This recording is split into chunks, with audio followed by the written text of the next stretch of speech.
Today's daf we're going to be learning is Bava Metzia Daf Samach Daled. Today's daf is dedicated by the Hadran women of Long Island in honor of the birth of twin grandsons to our friend and co-learner Cindy Dalgan. May the parents Maya Dalgan and Or Shaked, as well as the extended family of the entire Jewish people, see much nachat from the new arrivals. May they be a source of blessing to all. Tizku legadlam l'torah l'chupah l'masim tovim. And today's daf is sponsored by the Hadrans and family in celebration of our friend Adina Pajaj and her husband Eric on becoming grandparents. May Shahari Moshe grow up surrounded by love and peace, and may he bring his grandparents much joy. Nice to have a lot of smachot to celebrate today. Mazal tov to everyone, and we're going to get started with our daf. So we ended yesterday with this case of Rav Nachman. I researched it a little better because I was a little confused when I got to the end of the daf yesterday, and I thought this doesn't really have to do with rebeat because we're talking about, let's just review the case. Somebody loans somebody coins. So basically, I loan you coins, and when I give you the coins, I give you too many. Okay? We agreed on $100. I gave you $100 worth in coins, and then I added a bunch more. So the problem with this case is that who's getting the extra money? The borrower. Now, when we're talking about interest, it's always the problem for the lender, not the borrower. If the borrower gets extra money, it's not interest. So the simple reading of this case actually has nothing to do with rebeat. And the question is, if you as the love are receiving money to borrow money from someone and you agreed on a certain amount of money and they gave you too much, this is like if you're in a store and they give you too much change, you have to return it. So we would normally say, yes, you have to return it because why would the storekeeper be giving you extra money? But here, we're obviously assuming there's some other relationship between the malva and the love. And perhaps the malva wants to give a gift to the lova, and therefore the lova can assume, depending on what the situation is, and we'll get back to this, asibiyata chamishiyata. But if we think it was an honest mistake, then the borrower has to return the money to the lender because we just assume it was a mistake. But if there's reason to believe that it was given as a gift, and what would that be? Well, we talked about it was dependent on how it was given. Remember? If we talked about yesterday, 5 shekel coins, 10 shekel coins, but it's the way the comment in those days, they didn't really have such things. So the way they describe it, and the commentaries really say it really depends on the way the currency is used in your day. But, right, whenever you do give bills, especially, right, you count, you make sure there aren't two stuck together, right? It's a very common mistake. So what they say about the 10s and the 5s is that if you give them in piles of 10 or piles of 5, there happen to be a bunch of different interpretations of what this 10s and 5s is. But we'll go with the simple, which seems to be if you give them in piles of 5 coins at a time, right? That's how you gave the money. You gave, 10 piles of 5s. It would add up to your amount. And by accident, there were 11. So you can assume that was just a mistake and you have to give it back. But if you ended up with a whole bunch of extra piles, it clearly wasn't a mistake. Or you ended up with a pile that wasn't, 5, but it was 3 or something like that, then it would be clear that they were giving you a gift. But now I want to suggest an alternate reading, which is we're not talking about the borrower, we're talking about the lender. And we're talking about when the borrower returns the money. And some of the commentaries actually say, addressing what I was wondering about in my head as I was teaching it, which is, what does this have to do with rebeat? That actually it's the malva getting extra. And the question is, can we assume it's given as rebeat, right? And the problem is, right, then we can say, oh, either the extra was just a mistake, and then you have to return it, because otherwise it looks like you're taking interest. If it wasn't a mistake, then we can assume the person gave it to you as a gift. And then this raises a whole other question, which is, if you give extra money as a gift, is that permitted? And we'll see at the end of the chapter, very interesting, surprising approach that if you really, part of the reason we don't let you do this is it's very hard to draw the line between gift, interest. So, but they do say if the line can be drawn very clearly, we'll get to this at the end of the chapter, and you really are giving it wholeheartedly as a gift, then it's okay. But that's a little difficult. But anyway, that would be something you could also get out of the sugya if you change the word to ozif, is not to lend money and give the extra, but to get the money back. Okay, now we're going to go on, but we're still in this case, and we're going to ask some questions on this case. So we're now assuming that there's 2 possibilities. Either you made a mistake when you gave me the money, okay, whether it's the borrower or the lender, really, right now, it doesn't matter for our purposes, or when you return the money, you gave extra money back. So I'm a Rav Acha Berei de Rava le Rav Ashi. These are classic, almost like Rabbi Yirmiyah type questions, even though it's not Rabbi Yirmiyah asking them, but kind of nudniki questions or Gemara style questions. Well, what if you know, in other words, it's either the person made a mistake or they gave it to you as a gift. What if he's inish takifahu? He's a very tough guy. Dilo yad matana, who would never ever give a gift. Okay, there are some people like that who just don't really give gifts. And then can we knock out the possibility that it was a gift? And then even if it's not in 5s or 10s or something like that, can we assume it was just a mistake and you have to return it? Amar le, to which he answers, right? This is Rav Ashi answering, Dilma migzal gazle ve'evla le b'cheshbon. He's a tough guy. Maybe he stole from the person and he wants to return the money, but he's embarrassed to return the money. So what does he do? He sneaks it into this deal they're doing together. And he sneaks the money in order to return something he's stolen. You might remember this from Bava Kama, you might not. Today's going to be a good review of a bunch of things we learned in Bava Kama. Tanya, it says in a Braita, if you stole from your friend and you're paying the money and you hide it in that business deal you're doing, it's fine. In other words, what does it mean it's fine? Well, the whole commandment is you have to return. If you remember, we talked about also you have to return the item directly to the person. Well, this is returning it directly to the person, whether, right, the problem is they don't know, they don't necessarily know. We had a whole thing, do they need to know or not? This obviously presumes they don't really need to know, that you can do it in that way. So if that's the case, so we now have another possibility. Either it was a gift, right? Either it was a mistake. If it wasn't a mistake, it could either be a gift, or it could be they're returning an item that they stole. So now they say, well, what if, okay, another what if that can't be a possibility? Okay, for example, this person appeared from out of nowhere. Okay, they live far away and they just appear on the scene. If they never did business dealings, he would have stolen in a business deal, or he didn't live in the same community, that he could have gone to his house and stolen from him. So then what? So it can't be a gift, can't be returning a stolen item. What are you going to say now? So presumably, when Rabbi Rava asked this question of Rabbi Ashi, he assumes Rabbi Ashi is going to say, okay, in that case, we'll assume that it was a mistake and you have to return it. To which the answer is no. And it seems Rav Ashi really has an agenda to keep this halacha going no matter what. It says, Amar le, dilma ina shacharina gazle. Maybe someone else stole from you. Va'amar le, and went over to the person who he knew was about to borrow money from you. It depends what the story is, either borrowed or is going to borrow. Va'amar le, was going to lend. And he says to him, if we go with the simple reading. So he goes to this person who was about to loan you money, who's now going to pass money over to you for the loan, and says, listen, would it be okay if you took this money and just added it to the pile, because I need to return this to someone else, right? But when this guy borrows money from you, can you just add it to your pile? Okay, so we now have a bunch of possibilities. Again, either it was a mistake, which we assume is only if he added another pile of 10 or another pile of 5, or however they generally count in those days. If it looks like a mistake, we assume it's a mistake. If it doesn't look like a mistake, then we assume it's a gift and you can keep the money. If it's a mistake, you have to return the money. That's like if someone gives you too much money in the store when they're giving you change, you have to return it because that was clearly a mistake. But if there's reason to suspect that the person might, right, if it doesn't look like a mistake, and it was way too much money they gave you, then it kind of sounds like Yosef and his brothers, right? When he stuck all the stuff back in their packages, then you realize it's a gift. And that actually is allowed. And perhaps even it's allowed to give back to the one who loaned the money. And it doesn't look like interest, or maybe no, maybe not in that case. Only in this case where it's going to the one who's borrowing the money, where there's no interest issue. And then, we just say it's a gift. And even if it's not a gift, we can assume maybe it was stolen.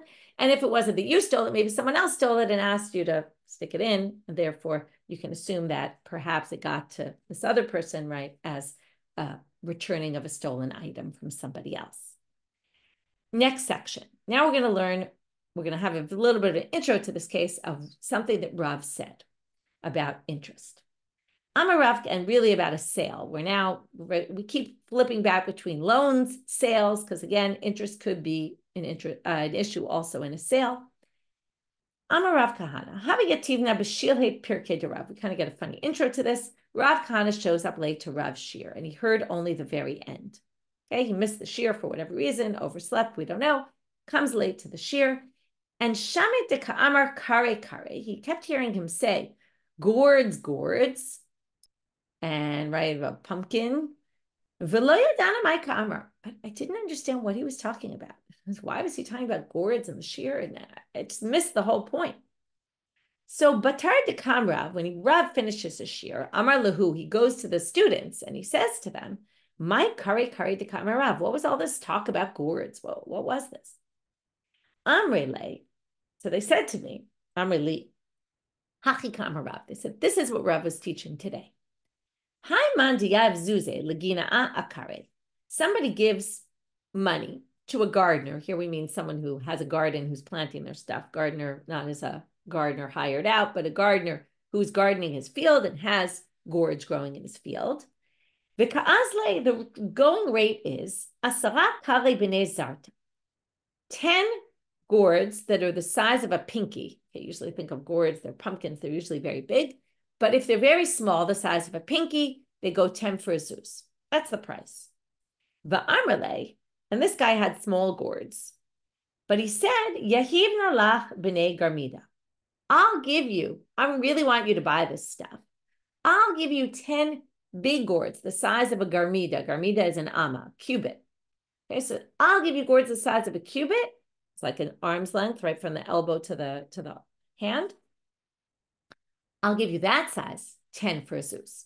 Okay, so that's seriously reducing the price, right? And obviously we're talking about a case where you give me the money up front, I'll give you the gourds later because the gourds right now are teeny. They have to stay in the ground and grow much bigger before I can give them to you. So is this, again, what we call agar natar in Aramaic, which in Hebrew translates to schar hamtanat ma'ot, which means you're getting the money, right? The seller is getting the money for a longer period of time. Because they're getting the money, they're now giving back something bigger, something worth more. And they're willing, right? And that's the whole problem. Can the buyer get something higher for having given the money in advance? The buyer is comparable to the lender, okay? Which then would be a problem of usury. So let's see. So he says, if you give Zuzeh the Ginaya, and that's the price. And he says, I'll give you 10 big ones for the exact same price. We go back to this, what we have with the wax at the end of yesterday's class. If the person who's selling it has in their property big ones already, some of them have grown big, but that's those, even though those aren't the ones that they're selling, but if the seller has big gourds, then you can make a deal. Because why? This we talked about already. That's like se'ah b'se'ah. You can lend se'ah b'se'ah. You can lend something and get back, even if they're worth more later, if you have in your possession, because it's as if, even though you're not, it's as if the seller is saying these gourds are yours, right? Until the big ones grow, it's as if these are yours, and therefore that could work. But leitnu, if he doesn't have big gourds in his house, then it's asur, it's forbidden. Now, I just want to point out, I didn't mention this at the end of class today because it was getting late, but I'll mention this now. There's something a little confusing here because we learned poskim ala perot, which means I can pay money up front, click into this price once the shiur came out, once there's a going rate. I can click into this price without even ein lo. Remember, even if I don't have in even if the seller doesn't have in their house, we can make an agreement that I'm going to buy the fruits at this rate, even if the prices go up, and even if you don't have them in your possession right now. So why all of a sudden do we need yesh lo, ein lo? Why is that a significant factor here? So these cases are different because when we say poskim ala perot, once yatsa hashar, so the rate for wine, let's say, comes out and I want to buy wine. Now the rate is set at a certain price. I buy for that price right now. You don't give me the wine till later. And we're not worried that if the price goes up later, it'll look like interest. We don't care that you have or don't have. It's fine. That's legit. Why is it legit? Because the rate is out and, this is important, I'm paying that rate. But in this case, there's a rate, but you're paying less than the rate. That's why yesh lo ein lo comes into it. Because if you remember, again, I just want to keep reviewing concepts because this chapter is confusing. There's a lot of different cases. If at least you come out with concepts and guidelines. So remember we distinguish between a loan and a sale. And that was the whole thing about that complicated case in the Mishnah. Because if we explain that complicated case in the Mishnah, which we thought was a sale, which was problematic, right, with the wine, and he didn't have wine, right, and all that. If we say it's a loan, we can understand why we're strict there. Because in loans, we distinguish yesh lo, ein lo. But, and that's why there was that distinction. In a sale, we don't say yesh lo, ein lo. But that's when there's a rate and you pay that rate. If they're going to give you a discounted rate lower than the going rate, then it's a problem. Then only if yesh lo can we do it, not if ein lo. If you don't have any in your house, you can't. So now Rav basically says, because you don't have big gourds in your house, this is a problem. Because you're giving a discounted rate, you don't have the big gourds. If you had them, it would be as if you're giving the big gourds right now. And then again, how does that resolve it if you have it? Because it's as if you're giving it to the buyer right now, even though you're not, but it's as if. Now, if you give it to the buyer right now, then the buyer's not getting more because you've kept his money, because you're giving it to him right now. The whole issue with interest usually is that you're giving someone money now and you're getting benefit later. If the benefit's immediate, then it's not, right, it's not a problem. Again, it's not a right to problem. If you give interest up front, it's a problem in a loan, but in a sale, we're only going to say it's a problem when it's later on, and not that you're locking into the price right now. It's more like you're locking into a price, and it's not because of, again, we're going to keep going back to this, agar natar, schal hamtanat ma'ot. You're getting rewarded because they got the money for longer. But if it's as if you're getting the items now, again, it's symbolic, but it's enough to say it's as if you're getting it now, then it's not because of the time factor. So now, Rav says this is a problem if you don't have the big gourds in your house. To which the Gemara says, pshita, okay, that's pretty obvious, right? We know this. This is our principle. When you're selling something and you're discounting the price, it's going to be good only if, right? And you're only going to give the produce later, the item later. It's only going to work if you have it in your house. So what's Rav adding? Well, this is a bit different. Why is it different? Because what do you have in your possession? Little gourds. And what happens to little gourds? They grow big. So it's not exactly like ein lo. You have them, they're just not big right now. So that's why they say, Mao detemi, you might have thought, these big gourds naturally are going to grow into big gourds. So maybe it's as if you have them in your possession right now. Kamash malan, therefore it comes to teach you, no, this doesn't work. And now they're going to bring, according to who does Rav hold, Kiman, like which Tana? Like the Tanya of the following Braita, and we're going to compare it to the following case. Ki hai Tana de Tanya. Just like the Tana in this Braita.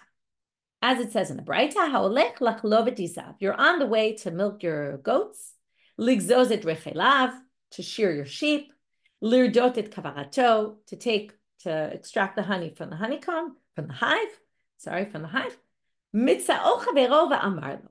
And then you bump into someone on the way. So you're on the way to get all this stuff of yours that, is still attached, right? You haven't taken it out, the milk from the animal, the wool from the sheep, the honey from the hive. And someone sees you on your way and they say, oh, where are you going? And you tell them, and says, I want to buy it. So you say, okay, whatever comes out of my sheep, okay, whatever comes out of my goats, whatever milk, whatever masher b'chelai goes to zot machor lecha, right? I'm going to sell to you whatever I get, okay? All the milk that's in the animal, all that I'm able to milk, all the wool I'm able to shear, and all the honey, masha kavarati roda machor lecha. Whatever I'm able to get, whatever honey, that I can do mutar. Why is that mutar? That's mutar. That's not like Rav. This is mutar because we don't know how much is coming out. This is a very risky deal. Okay, in a risky deal, we're not worried about interest. In other words, you're going to give me a set price right now, and you're going to get for that set price a bit of a risk. You're going to get whatever it is, whether there's a lot of milk, whether there's a little milk. Once the big loss could be on you just as well as the gain could be on you, we look at that as like a 50-50 game. It's fine, okay? Because you're accepting, or this person who it's actually not you because you're the person, the owner, but the other person who's buying it, the buyer, is accepting upon themselves all, any kind of fluctuation. That's fine. Because again, it's a sale. It's not a loan. In a loan, it would be more problematic. But in a sale, we're going to be lenient. But if you say to them, listen, I'm going to milk my sheep, my goats, and I'll give you, 10 liters worth, okay? I promised you a certain amount of wool. I promised you a certain amount of honey. Then all the responsibility is on the seller. The seller is saying, I promise to give you X. Now that means that we're locking into a price and you're getting more for your money. Because why? Because you're giving me the money up front and I'm promising to give you a lot later. And I'm committing to an amount. Then all the responsibility is on me or you or whoever that seller is. So now, that is asur. That's forbidden. Ta'afagav. Now, why is this similar to the previous case? And here's what's similar to Rav. Afagav dimimela karavu. Now, all this milk I promised you is not right now in the goats, right? I'm going to milk the goat, take whatever's out of the goat, and then it'll produce more milk. But it's just like the gourd. It'll grow, right? The milk will be produced, right? It's something that no matter what is going to happen. And yet, what do we see? We don't treat this as if I have it in hand. We forbid this. If we viewed it as I have it in hand, because the animal will produce milk, the gourd will grow. Now, you might be thinking this isn't exactly the same. We'll get there soon. But right now, they're going to assume these are the same. And therefore, since it's not in existence at that moment, it's forbidden. And that's basically what Rav holds. Okay, same idea. We don't care that the gourds are going to grow. We view this as if you don't have gourds right now, because these gourds aren't big gourds. The milk, you don't have that amount of milk, right? And therefore, and the milk that you're promising is not yet in existence, but it'll grow, so to speak, or it'll, right? So it'll be created. That's not good enough. So now, Ika de Amri. Now they bring that some people say. So Rava disagrees, we're going to say, but only some people say Rava disagrees. Yes, there was a debate about whether Rava said this or not. I'm a Rava. Rava said, Kevan de mimela karavu shapir dami. What do you mean? The gourds, he says the exact opposite. The gourds are going to grow, which means you have small gourds. It's as if you have large gourds because they're going to grow anyway. So therefore, it's as if they're in existence.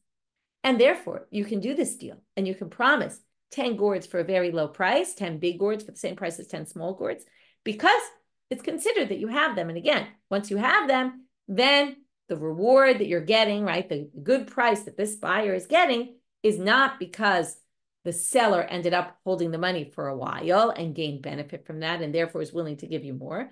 No, it's because you're locking into as if you're buying them right now because they have them. Now the Gemara is going to say, well, what happened to the comparison to all the other cases? V'atanya, kach v'kach asul. If you promise a certain amount of the milk, of the wool, of the honey, it's a problem. So how does Rav relate to that? Isn't it the same thing? And here he's going to say it's not the same thing. Hatam lav mine karavu. It's not the same when the gourds grow bigger. It's not the same as the milk, because what happens with the milk? You're going to remove some milk. The other milk isn't even there yet. And then the goat is going to produce more milk. But the milk that you're ultimately selling is actually not there right now. It's not like it's growing bigger. No, it's that you're going to remove some milk and it will produce more milk. Same thing. You'll shear the sheep and then it'll produce more. And then you'll take the honey off and then the bees will make more honey. That's not the same thing. Here, in the gourd case, the gourd is growing from itself. When you cut that gourd off from the ground, another one doesn't grow in its place. It's that this one gourd is going to grow bigger. That you could say yeshlo, but you can't say yeshlo when it comes to something that's not even in existence yet, which is all the future milk that's going to come out of this animal. So therefore, is it a comparison? Isn't it a comparison? We saw two different options. And we saw two different opinions about whether the gourd is allowed or not. And whether it depends on this, or at least you can, how that Breita works in with this is also a question. Is it the same? Is it not? As the case of the wool, the milk, etc. Amar Abai.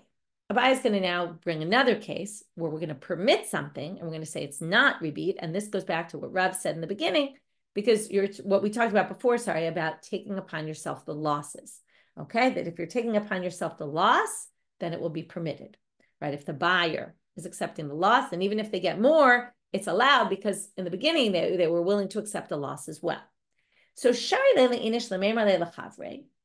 can go over to their friend and say, here's 4 zuzim, achavita dechamra, for this whole barrel of wine, and lock into that low price for something that, for this barrel of wine. But if they say the following thing, now, even if they say, itakva birashutach, if you go to the owner of the wine and say, I'm going to give you 4 zuz for this barrel, if it goes bad, though, you're going to replace it. In other words, responsibility on the seller, not the buyer. Usually, in order to allow it, the responsibility has to be on the buyer, but responsibility for it going bad, it turning to vinegar, is on the seller. Basically, for 4 zuz, you're going to get a barrel of wine. Whether it will be wine, it won't be spoiled wine. That no way are they going to give you. They'll give you wine. They'll promise that. But if prices go up or go down, you say, as the buyer, I'll accept the higher rate or the lower rate. So if wine goes up in value, you'll give me the same amount of wine, which is now worth more. If wine goes down in value, you'll give me the same amount of wine we committed to, but it might be worth less. Okay? Because you're taking on the zol and the yoker, basically, and really the zol, you're willing to accept the loss, we're going to say this is okay. But not everyone's so clear on this. Amalei Rav Shrevia Labai. Rav Shrevia says to Abai, moving out on a bed, how could you allow this? Hi, karov l'sachar v'rachok lehefsedu. This is more like, okay, let's see. There's 3 options. Either it turns to vinegar, or in which case, the seller's responsibility.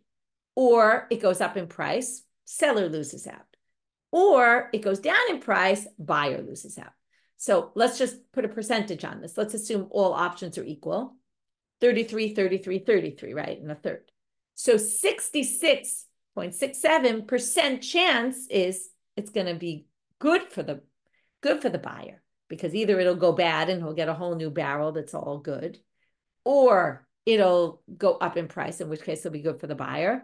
That's a higher chance. It's what we call karov l'sachar, more likely they're going to get rewarded, which means it's a rivet problem. And how are you allowing this? This is interest, because the buyer is going to gain on this deal and not lose on the deal. To which Amarle Abaye says, Kevan de mekabel alei zola karov lezeu lezeu. No, just like we said in the beginning, because the buyer accepts, even if the rate goes down, it's viewed as if it's 50-50. Now, the big question is he saying that those things aren't equal, 33, but there's a 50% chance it'll go down, and the other options are less than 50%? Okay, is it more likely that that'll happen than the others, and therefore it ends up being equal, and therefore it's okay? Or are they just saying that since there's a possibility that it might go down, that's enough to basically say this is okay? And again, why can we be more lenient here? Because it's a sale and not a loan, which goes back to our basic concept of sale versus loan. Again, if we talk about concepts we're getting out of this, we're always going to be more lenient in a sale because the real issue of interest is in the loan. This is not a loan case. This is a sale. So Abaye thinks we can be lenient. Okay, moving on to the next Mishnah. Hamavet chavero lo yadur b'chatzero chinam v'lo yizkor mimenu b'pachot mipnei shehu v'yibit. The Mishnah says, if you loan money to someone, not only can you not take interest, but you also can't live in the house of the person you borrowed money from, because you're basically without paying them rent, or even for a discounted rent. Okay, because again, what does it look like? It looks like, okay, I loaned you money and now I'm getting a benefit. I'm going to get my money back and I get free rent, or I get a discount on my rent. So you can't do that. That's a problem. Now we're going to go back to a bunch of sugyot we learned to Bava Metzia. Amar Rav Yosef Bar Minyumi, Amar Rav Nachman. So Rav Yosef Bar Minyumi says in the name of Rav Nachman, Afa pisha amru hadar b'chatzar chavero shelo midato eno tzarich la'alot lo sachar. Remember the famous case of ze nehene v'ze lo chaser, Bava Kama Kaf Aleph.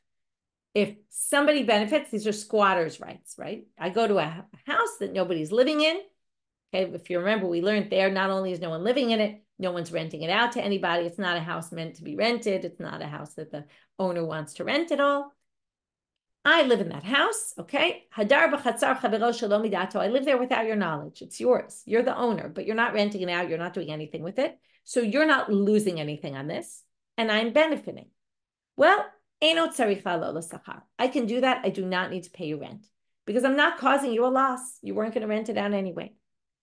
So now start from the beginning of Rabbi Nachman's statement that was quoted by Rav Yosef Rabbanit Yumi. Afal pishamru, even though they say a squatter can live there and not have to pay rent, again, only if the person wasn't planning on renting it out. However, halvehu, if I loaned you money and then I want to live there, vidar b'chatzero, and then I go and I'm a squatter on the borrower's property, sarich la'alo lo sachar. I have to pay you rent because even though I'm benefiting and you're not losing anything, but I'm benefiting from someone who I gave a loan to. So that looks like interest. So the Gemara says, "My kamashmalan, why are you telling us this?" Rav Yosef Rabbanit Yumi quoting Rav Nachman on this. You shouldn't tell us something as an emora. Again, what are the rules of the game? Don't make a statement as if it's your own statement when the Mishnah says explicitly that. This is our Mishnah. My kamashmalan, Tanina, it already says in the Mishnah, Hamavet chavero lo yador b'chatzero chinam v'lo yizkor mimenu pachot mipnei shehu ribit. We already said, if you lend money to someone, you can't live in their property without paying them rent. So why are you adding this? It's the exact same thing. You're basically saying you can't go without paying rent. So to answer the question, they say, imi matnitin, if you had it from the Mishnah, you would have thought that maybe our Mishnah is talking about a courtyard, because it was specifically a courtyard. It was talking about a house courtyard, doesn't matter. It was a courtyard that was meant to be rented, that normally was rented out, and a person who normally rents out the house. So maybe the Mishnah was saying you can't live in their property if it's a property that they normally rent out. But if it was a courtyard that isn't rented normally, and the person doesn't really want to ever rent it, isn't interested in renting it out, hey, malo, maybe then it wouldn't be a problem and it wouldn't look like usury. To which they answer, kamashmalan. Therefore, Rav Yosef Rabbanit Yumi, in the name of Rabbi Nachman, or really Rabbi Nachman, wanted to teach us, even if they don't rent it out, even if they're not losing anything, this doesn't look right. Okay, this is a gain of interest. But now we're going to have a different version of Rav Yosef Rabbanit Yumi. There's going to be 3 words that are different, and that's going to make a big difference. I'm Rav Yosef Rabbanit Yumi, I'm Rav Nachman. So far it's the same. Even though we say someone living in someone else's property, again, assuming they don't rent it out, you don't have to pay them rent. But halveini vidor b'chatzeri. These are the 3 different words. It sounds very similar to, what are the words before? Hilvehu vidar b'chatzero. Hilvehu vidar b'chatzero means if you gave a loan to someone and then went into their courtyard to live there. But halveini vidor b'chatzeri means as part of the agreement, the borrower said, loan me money and live in my courtyard. It was all part of the arrangement from the beginning of the loan. In the loan agreement, it was said, loan me money and I'll let you live on my property. Then it's a problem. Then you have to pay the money. Now you see the obvious difference. Because remember what we learned. Again, concept, ribit ktsutsa is the real type of ribit. That's ribit when we make an arrangement from the beginning that I'm going to lend you money and you're going to pay me extra. So if we make an arrangement in the beginning, I'm going to lend you money and in exchange, I'm going to live in your property besides that I'm going to get my money back. That's clearly interest. But if Rav Nachman specifically said that statement, that if it's done like this, again, you still say it's a chiddush because he had to say it because you might have thought since it's a courtyard that you don't normally rent out, maybe it would be okay. But it's not okay. But it's only not okay if it was part of the arrangement. But if it was the first version of Rav Yosef Rabbanit Yumi, it would be fine because it wasn't part of the arrangement. We made an arrangement of a loan. And then separately, I decide to go live in your courtyard. And you don't rent it out anyway. So I'm benefiting, you're not losing. It's fine, not a problem. So it really depends which version you say, and that's what the Gemara is going to say now. Manda Amar, if you say the first version, Hilveu, loan me money, and then, right, he loaned him money and then started living in his courtyard. Koshaken Halveni, all the more so would you say the second version. If the first version is a problem, of course, when it's part of the arrangement from the beginning, of course it's a problem. But Manda Amar Halveni, but if Rav Nachman specifically said it in a case where it was part of the arrangement from the beginning of the loan agreement, it included the rental, and that's why it's a problem. But you would say Aval Hilvehu, but if I just loaned you the money and then later went to live in your courtyard, not connected, you would say, lo, that's not a problem. My time, why would not be a problem? Because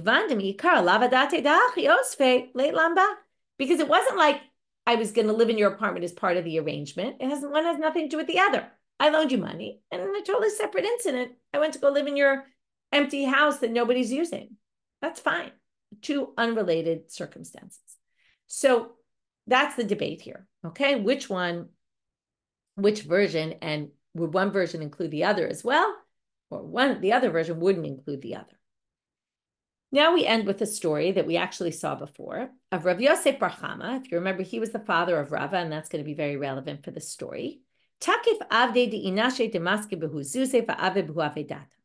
He took slaves of people who owed him money and made them work for him. Okay, so basically he had people who owed him money for a loan that weren't paying the money back, and he took their slaves and had them work for him for the day. So Rava is going to have two problems with this. One is this looks like usury, because basically he, in the end, is going to get his money back, and he had these people work for him for no money, right, and didn't pay back the owners. But that's only going to come up in tomorrow's stuff.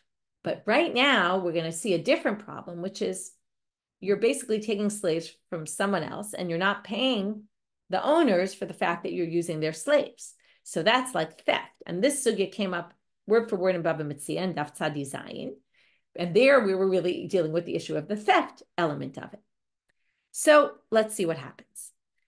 Rav Yosef took these slaves and worked them. Amarle Rava Bere. So Rava goes up to his father and said, oh, did I say Bava Metzia? I meant Bava Kama. Thanks for correcting me. It's in Bava Kama Tzadi Zayin, which, if you remember, were all the sugyot about gazela, about stealing. So now Rava, his son, comes up to him and says, hey, Dad, what are you doing here? This doesn't seem right. So he says, my tama avid mar hachi, why are you doing this? Amarle, ana kirav Nachman's. And what he's really saying is, you're stealing. You're working these people. You're not paying their owners. It's a problem. So Amarle, ana kirav Nachman svirale. I hold like Rav Nachman, the Amar Rav Nachman, avden home krese lo shave. An Eved is not even worth the food he eats. Meaning, I'm paying them that day they're working for me the food, and the food more than covers their work. So the owner doesn't have to pay food that day. The worker anyway works less than the food. So they're actually gaining because I've paid the food. To which Rava says, what are you talking about? You're taking, right, people love to do this, certainly in the media, take a statement out of context. Imur de Amar Rav Nachman, when Rav Nachman said that, Kigun Dari Avde, he was talking about a specific slave of his he was mocking him and saying, you're not even worth the food you eat. Why? What was about this slave Dari? To Merakebe Kube. He would dance, okay, either between the barrels of wine, or he would dance in order to get some wine, okay? Like he was a dancer and entertainer. Now, nowadays, entertainers make tons of money, but in those days, apparently entertainers didn't make very much money, or maybe he just wasn't good at what he did, although I imagine the entertainment industry was quite different than it is today. Anyway, he was just not really a hard worker and didn't really do very much, and he specifically, but Avde Achrine Me'amar, he wasn't referring to other kind of slaves. So that didn't work. So now Rav Yosef has to explain himself to his son. So Amarle, okay, fine. You didn't accept that. I'll give you another reason. Ana kihad Rav Daniel Barav Katina Amarav. Okay, passes down the name of Rav Daniel, passes down the Rav Katina, who passes down the name of Rav. Sphirali da Amar. Hatokef Abdoshal Sphirali. Sorry, I hold like that. What do they say? Hatokef Abdoshal Chavero v'asabo malacha patur. If I take your Eved and I do work with your Eved, now this is going to have to be similar to the case of the squatter. Your Eved wasn't working that day anyway. It doesn't say that, but it's obvious that they're talking about that. The slave wasn't working that day anyway. And actually, if your slave's not working that day, it's to your benefit that I take your Eved and make your Eved work. Why? Okay, we'll just do the very beginning of tomorrow's daf. It's not good for your Eved to sit around doing nothing. It'll cause them to be lazy. They won't want to work anymore. They'll say, oh, it's just better for me if I don't do anything. I like this kind of life. Better to keep your avadim working, and therefore I'm doing them a favor. This was like we saw about the house. Better to have the house lived in. It's actually better for you. It's not just that you're not losing. It's also better for you because remember, the evil spirits don't get in, or people fix up the problems that happen in the house. Anyway, it's good for you because the slaves, right, don't sit there doing nothing. So Rav Yosef resolves the theft issue. And basically, that's not an issue. But we're going to have to see, can he solve the fact that it looks like interest? That we'll get to tomorrow. So quick review of our daf. We started with this case, which perhaps connects to Ribi, perhaps it doesn't, about someone, either the Lova or the Malva, giving back extra money when they either give the money for the loan or give back the money from the loan, get back the money from the loan. There's extra money in there. Does it have to be returned or not? Can we view it's either a gift or maybe it's a mistake? How do we know to differentiate? And what if the person doesn't give gifts? Can we say, oh, that's not an option? Well, maybe they're returning something stolen, and we dealt with the different possibilities. Then we had a basic machlok at Rav and Rava about selling these gourds that normally sell 10 for zuz for small ones, giving 10 big ones if you don't have big ones in your house. So Rav said no. Rava said, what do you mean? The small ones are as if you have big ones, because the small ones are going to grow into big ones. And then we had that comparison to the Braita. Is it the same? Is it different? Right? Each one, Rav said it is the same, and that's why I hold like the Braita. And Rava had to say the cases are different because it's not the same situation. Then we had a buyer who said you could buy the barrel in advance for the cheaper price, as long as you take upon you, whether the price goes down or up, you're going to take a loss or a gain. Then you could take the gain as long as you would theoretically take the loss. That's okay, but again, only because it's a sale. Then we had the case about living in someone's field or courtyard or house, well, you wouldn't live in a field, but living in someone's courtyard or house, if you're the one who lent money to them, because then you're gaining an extra benefit. Even if, Rabbi Yosef said, even if you're living in the house. And then we had the two versions. Is it only if it was part of the arrangement from the beginning? Or even if it wasn't part of the arrangement, is it still a problem? And then we ended with the story of Rabbi Yosef who stole these avadim, or used these avadim of people who owed him money. We dealt with why it's not considered theft. The question is it considered interest and usury? And we'll get to that tomorrow. Wishing everyone a good day. And we had a little bit of an easier daf today, a little more straightforward. We're going to have some dapim in this chapter that are a little easier. Also, as we get the concepts, it'll make things easier, but we're still going to have some complicated dapim to come. So have no fear. Okay. With that, wishing everyone a great day.